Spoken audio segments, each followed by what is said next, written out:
Je m'appelle Christelle. Moi Marty. On rénove tous les deux notre petit château.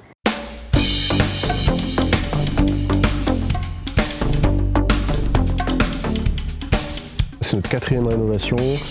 De fil en aiguille, on a quitté nos boulots respectifs et puis maintenant, on ne fait plus que ça. Pour être de bons rénovateurs, il faut être passionné. On en a appris beaucoup sur nous-mêmes, sur notre résilience, sur nos limites. Clairement, il y a des jours où c'est plus compliqué que d'autres. Il faut avoir arme morale d'acier et être plutôt en forme physiquement. C'est un projet de vie, c'est pas que du bricolage, c'est une activité à part entière, c'est notre métier. Alors nous, le maître mot dans notre rénovation, c'est la qualité. Et du coup, c'est vraiment le fil directeur, donc ça conditionne un petit peu tout, les choix des matériaux, des produits avec lesquels on travaille. On a des volumes et des surfaces qui sont quand même XXL. Et du coup, nous, on a besoin de travailler avec des produits de qualité et qui sont polyvalents. Ouais. Et puis, quand c'est respectueux de l'environnement, nous, ça nous va encore mieux, quoi. On a découvert progressivement la gamme des produits de chez Texet. On a commencé par les joints et on les a trouvés hyper qualitatifs. Et du coup, on a un peu étendu la gamme et puis maintenant on utilise toute la palette de leurs produits et on est hyper satisfait. Tu nous amènes quoi pour le chantier du coup? Alors, comme tu m'as dit que tu voulais faire ta verrière, je t'ai amené ce produit-là. Ça s'appelle le X-Seal de chez nous. C'est un MS polymère pareil que le Texet que tu connais déjà. Donc voilà notre chantier. On a tous les carreaux à changer. L'avantage de ce produit, c'est que tu vas pouvoir faire du collage. Tu vas pouvoir également du joint avec. Tu vas garder 600% d'élasticité. Tu peux appliquer sur des surfaces humides que tu peux peindre instantanément, tout comme le Texet, sauf que tu seras avec une force de collage qui sera un petit peu inférieure, mais tu auras plus de flexibilité.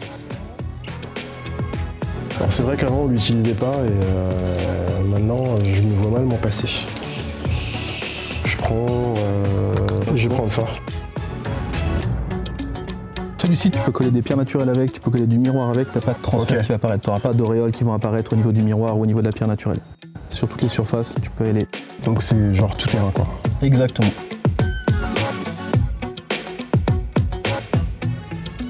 Nous, le gros plus, c'est que sur le plan technique, dès qu'on a besoin d'assistance, ils sont là, on peut les appeler, leur poser des questions sur les produits.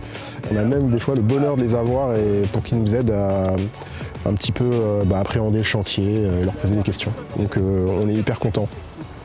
Bon, tu vois, le chantier, c'est vraiment... là, c'est en friche. Hein. Alors du coup, notre chantier, si tu veux, c'est qu'on a cette petite fontaine-là. Mais le but, c'est que ce soit étanche. Et alors pour ça, je t'ai amené ça. Ouais.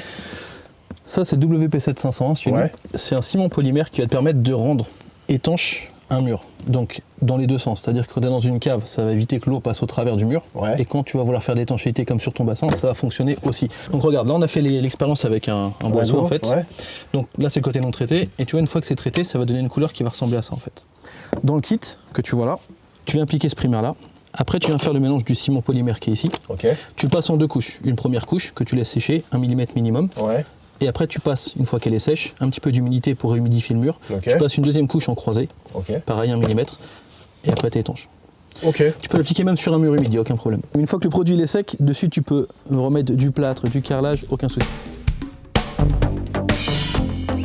Bon, les bonnes surprises sur le chantier, c'est qu'on vit dans un cadre qui est idyllique.